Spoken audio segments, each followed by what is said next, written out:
Bienvenidos a un nuevo vídeo, mi nombre es Almu y esto es La Señorita Amapola.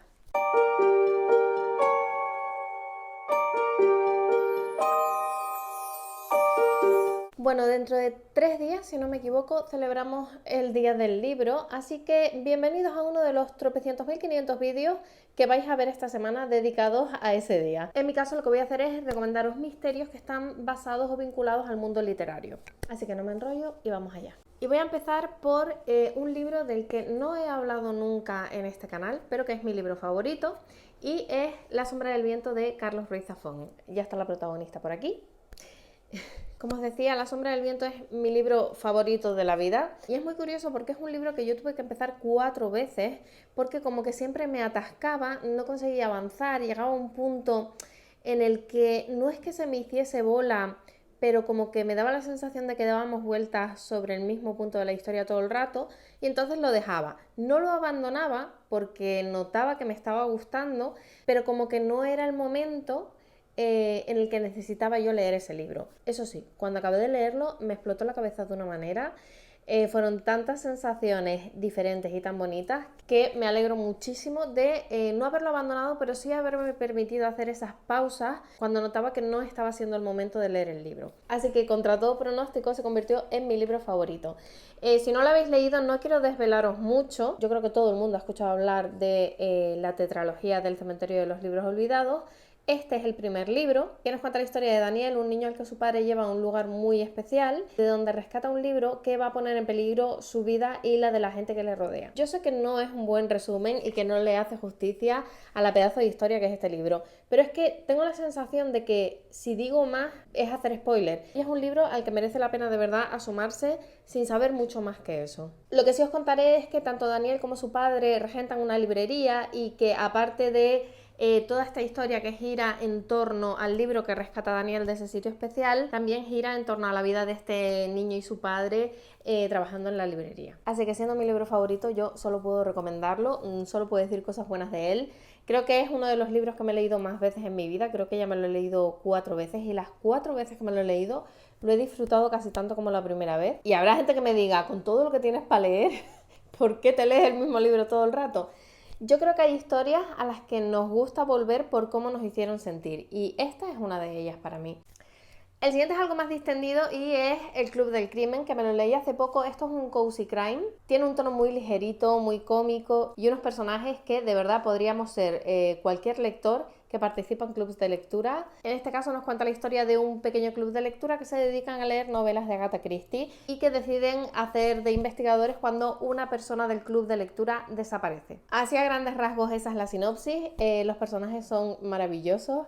De verdad que es que yo estaba leyendo y cada miembro del club me recordaba a personas con las que yo he leído en otros clubes de lectura. No os esperéis el gran misterio de la vida, pero sí es verdad que a mí al final me sorprendió, a pesar de que es algo de lo que me tenía que haber dado cuenta desde un principio, pero me gustó muchísimo y justo este mes acaba de salir la segunda parte que se llama Crimen a bordo del SS Orient o algo así, que lleva a los mismos personajes a meterse en apuros pero en un crucero. El siguiente libro del que os voy a hablar no me voy a extender mucho porque es un libro que sí que ha salido como en 7 vídeos de este canal y es Un asesinato brillante. Y yo no voy a dejar de recomendar este libro a nadie que le guste leer porque el formato que tiene es maravilloso. En este caso nos cuenta la historia de una editora que recibe el manuscrito de su autor más vendido, que es un autor de novelas de misterio, que tiene una serie dedicada a un famoso detective. ¿Qué quiere? Sube. Y lo realmente original de esta historia es que ese manuscrito que recibe la editora lo vamos a ir leyendo a la misma vez que lo lee la editora, porque este libro contiene un libro dentro del libro. A mí no solo me pareció súper original, sino que de verdad disfruté muchísimo de las dos tramas, porque tienes la trama de misterio del libro dentro del libro, protagonizada por este famoso detective que ha creado el personaje del autor, y luego tienes otro misterio en el libro que no es libro dentro del libro. Dios mío, voy a entrar en un bucle terrible. Total, que luego la editora va a tener que resolver en su día a día otro misterio relacionado con el autor de este manuscrito. Este libro también tiene segunda parte que se llama El crimen de la habitación 12, si no me equivoco, pero yo no me lo he leído, lo tengo por aquí porque me lo regalaron por mi cumpleaños y tengo intención de leérmelo a poder ser este verano. Pero bueno, yo voy a dejar de planear mi vida y voy a empezar a fluir. El siguiente libro es un libro autopublicado, pero fue una de mis mejores lecturas en 2022, creo que fue, y es La historia que nunca quise contar, de Marcos Paricio. Los que lleváis un tiempo en este canal o en Instagram ya sabéis que Marcos para mí es top. Yo necesito leer todo lo que saque este hombre porque escribe a las mil maravillas y yo no entiendo cómo todavía no lo ha fichado en ninguna editorial. Me parece un sacrilegio. Pero bueno, este es mi libro favorito del autor, principalmente por su personaje principal. No voy a decir nada, no es un personaje con el que empatizar, pero es un personaje que está muy bien creado. Yo me reí tantísimo con este protagonista, es de esos personajes por los que sientes amor-asco. No sé si me explico bien. Te gusta como personaje, pero es que es muy disgustoso. No sé explicarme, pero bueno, total, la historia va sobre un escritor que está en las ultimísimas, al que le hacen una oferta para terminar de escribir un manuscrito que ha quedado incompleto por la muerte de su autor. El hombre, que está un poco desesperado, acepta el encargo y se mete en un tremendísimo berenjenal investigando para terminar esta historia, que no se lo cree ni él. Para mí es uno de los libros top de mi estantería. Le tengo muchísimo cariño y ya os digo, ojalá alguna editorial fichase a Marcos Paricio para que llegue a más gente, porque estoy segura que hay muchísima gente que se está perdiendo las historias de Marcos Paricio y que las disfrutarían una barbaridad. Por cierto, este libro y otros de Marcos Paricio los podéis encontrar no solo en físico a través de Amazon, también lo tenéis en digital y además lo tenéis en audiolibro. Y último libro de los que me he leído que os voy a recomendar, no tiene tanto que ver con libros, que también, pero tiene más que ver con escritores, y es que los dos protagonistas de esta historia son dos escritores. Yo os estoy hablando de La verdad sobre el caso Harry Quebert, de Joel Dicker. Este fue mi primer Dicker, con el que me enamoré perdidamente del autor, lo devoré, me encantó, me flipó. Nuestro protagonista es Marcus Goldman, un autor superventas que está buscando inspiración para su nueva novela, pero que está sufriendo lo que llaman el síndrome de la página en blanco, creo que se llama, que es que no se le ocurre nada, está falto de ideas y entonces decide irse a pasar una temporada a casa de uno de sus mentores, que es un famoso escritor también, que vive en un pequeño pueblo de, creo que es New Hampshire o algo así, Aurora se llama el pueblo. Total, que se va a casa de su mentor, Harry Quebert, y mientras está allí descubren un cadáver en el jardín. Y Harry Quebert se convierte en el principal sospechoso de esta muerte, por lo que Marcus Goldman intentará averiguar qué ha pasado y limpiar el nombre de su mentor. Yo no tengo nada malo que decir de este libro, a pesar de que sí que tiene una cosa que a mí no me gustó demasiado, porque me parece un pelín tóxica, pero yo amo, venero y adoro este libro. Y si os deja con ganas de más, siempre podéis ver la serie protagonizada por Patrick Dempsey, que me pareció otra maravilla. Creo que los actores estaban muy bien elegidos y creo que es bastante fiel a la historia, aunque es cierto que yo la serie la vi muchos años después de leerme el libro y no recordaba muy bien determinadas cosas. Pero vamos, creo que a grandes rasgos es muy fiel a la historia. Y ahora os voy a hablar de misterios relacionados con el mundo literario que me quiero leer. Y voy a empezar por uno que todavía no ha salido, si no me equivoco sale el 8 de mayo, que se llama El último crimen de la escritora Emilia Ward. Nos cuenta la historia de una autora superventas de una serie de misterio protagonizada por una detective. Pero de repente un día aparece un cadáver que replica exactamente la misma muerte que ella ha reflejado en el manuscrito en el que está trabajando y que todavía no ha terminado, pero que solo han leído su equipo editorial y sus más allegados. Yo ya os lo he dicho en algún otro vídeo con una recomendación que voy a volver a hacer en este. Pero a mí este tipo de historias me recuerda mucho al primer capítulo de Castle. Es una premisa que me llama muchísimo, que me intriga y tengo muchas ganas de leer este libro. Yo ya tengo otro libro de esta autora que se llama La pareja del número 9, si no me equivoco, pero no lo he leído. Así que me empieza a acumular trabajo con esta autora. El siguiente libro del que os voy a hablar es uno al que le tengo muchas ganas, es una novedad que salió hace prácticamente 1 o 2 semanas y es el final de la historia de A.J. Finn, que si os suena es el mismo autor de La mujer en la ventana, que fue un libro superventas hace un montón de años y que yo juraría que me había leído, pero que no me acuerdo absolutamente de nada de lo que pasa en ese libro.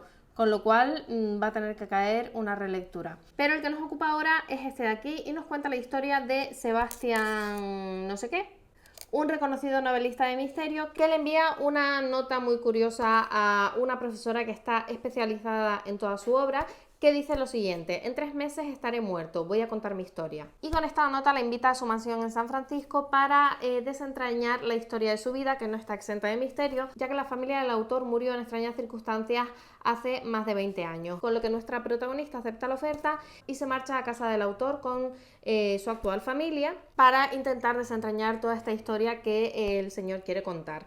Pero la cosa se pone un poco espeluznante cuando de repente aparece un cadáver en el estanque del jardín. A mí ya, con esos 2 misterios solo en la sinopsis, me llama mucho, lo necesito. Es una de las novedades que ha salido últimamente a las que le tengo más ganas y me lo pienso leer antes de verano, sí o sí.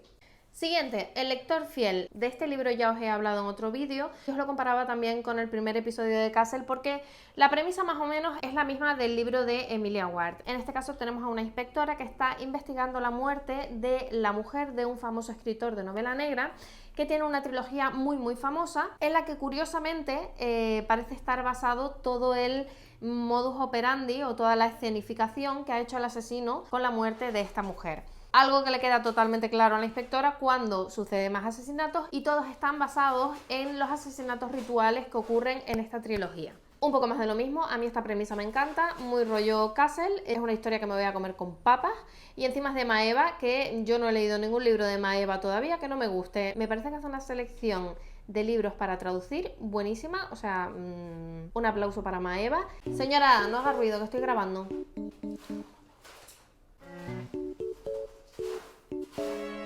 ¿Ya? Y el último libro del que os voy a hablar, que me quiero leer y no me he leído, lo tengo aquí y lo tengo sin abrir todavía, es El barco de Teseo de JJ Abrams y Doug Dorst. Lo tengo todavía selladito, no lo he abierto, me lo regalaron por mi cumple y me da mucha pena abrirlo, pero bueno, quiero abrirlo cuando no tenga otras lecturas por medio, porque quiero dedicarle el 100% de mi atención a este libro, porque tiene... no sé si lo sabéis, pero este es como una especie de libro interactivo, tiene dentro fotografías, recortes, como mucho material para que el lector vaya interactuando con la historia. Y os voy a leer la sinopsis para que os hagáis un mapa mental de cómo funciona este libro. Una joven encuentra accidentalmente un libro dejado fuera de lugar por un extraño, un lector intrigado, embelesado por la historia y su misterioso autor, como lo revelan las notas escritas al margen. Ella responde escribiendo más notas y vuelve a dejar el libro para que lo coja el chico. Así comienza un intercambio en el que los dos se adentrarán en lo desconocido. Vamos, que se trata de una historia en la que vamos a ir viendo a 2 protagonistas intercambiando impresiones sobre un libro, a la vez que vamos leyendo un libro que va sobre un hombre que es secuestrado por una siniestra tripulación de un barco. Y aparte del misterio que envuelve a la historia que están leyendo estos muchachos, también está el misterio del autor que ha escrito ese libro, ya que su identidad es uno de los mayores misterios del mundo. Así que a mí ese rollo de misterio dentro de misterio que va hilando con otros misterios ya me tiene ganada. Y además, si es que esto fue idea de JJ Abrams, tiene que ser una auténtica pasada. Por si no lo sabéis, JJ Abrams es el creador de Perdidos. Yo es una serie que nunca terminé de ver, no me matéis, pero a mí me gustaba mucho. Lo que pasa es que se me hizo bola la vida, la dejé a medias y luego me dio pereza seguir. La terminaré algún día porque por suerte soy de esas personas que esquivan los spoilers de una manera magistral. Y yo todavía no me he enterado de cuál es el final de Perdidos. Y por último, como no podía ser de otra manera, yo vengo a dar por saco y a hablaros de un libro que no tenemos traducido al español, pero que ojalá, de verdad, ojalá que traduzca a alguien. Yo creo, así, voy a hacer un llamamiento en concreto, que le pega mucho a Maeva. Y de antes no era en absoluto peloteo para que traduzcan este libro, pero bueno, que si sirve, lo tengan en cuenta. Y os estoy hablando de The Last Word de Taylor Adams. Yo ya os he hablado de este libro en un vídeo anterior. Nos cuenta la historia de una mujer que vive completamente aislada con su Golden Retriever en una casita en la costa y que solo mantiene contacto con un vecino taciturno que vive a kilómetros de ella y vía WhatsApp con su casero para las cosas del día a día de su alojamiento. Pero que un día, después de leer una novela de terror que le ha parecido sumamente horrorosa, decide poner en internet una reseña negativa y entra en bucle a discutir con el autor de la novela. La cosa se podía haber quedado ahí, pero justo después empiezan a pasar a la señora cosas de lo más extrañas que le suenan un poquito de esa novela tan horrorosa que se ha leído. A ver, yo tengo muchas ganas de leerme esta novela porque creo que es lo típico que me pasaría a mí por hater. A ver, no, porque vosotros sabéis que yo no suelo colgar reseñas negativas. A mí, si no me ha gustado un libro, paso página y sigo con mi vida. Pero a veces, por desahogarme, sí es verdad que intento hacerlo con educación y sacándole algo positivo, pero sí que cuelgo alguna que otra reseña negativa. Y seamos sinceras, no todos los autores tienen el talante para aguantar las críticas negativas. Yo he visto ya de todo y yo sé que hay gente que no está preparada para liberar sus obras al mundo y aceptar que cada lector es un mundo y que no a todo el mundo le va a gustar su trabajo. Así que sí, cualquiera de los que ponemos opiniones en redes podríamos ser perfectamente esta señora a la que stalkean en su casita de la costa, aislada y alejada de todo el mundo. Y hasta aquí el vídeo de hoy, espero que os haya gustado. Perdonadme si a veces repito algunos libros, pero sí es verdad que son libros que para mí son top, o son libros a los que les tengo muchas ganas y me gusta darles esa visibilidad. Y nada, poco más, espero que disfrutéis mucho del día del libro, que os compréis muchos libros. Yo voy a limitarme y si puedo me voy a comprar solo uno, y es el nuevo libro de Joel Dicker, Un animal salvaje, que salió la semana pasada y yo todavía no tengo. Así que nada, decidme si habéis leído alguno, si conocéis más libros que tengan que ver con el mundo literario o con escritores, me los podéis recomendar abajo, y contarme qué libros vais a comprar aprovechando el descuento que hacen, creo que todas las librerías, el 23 de abril. Y eso es todo, nos vemos en el próximo vídeo.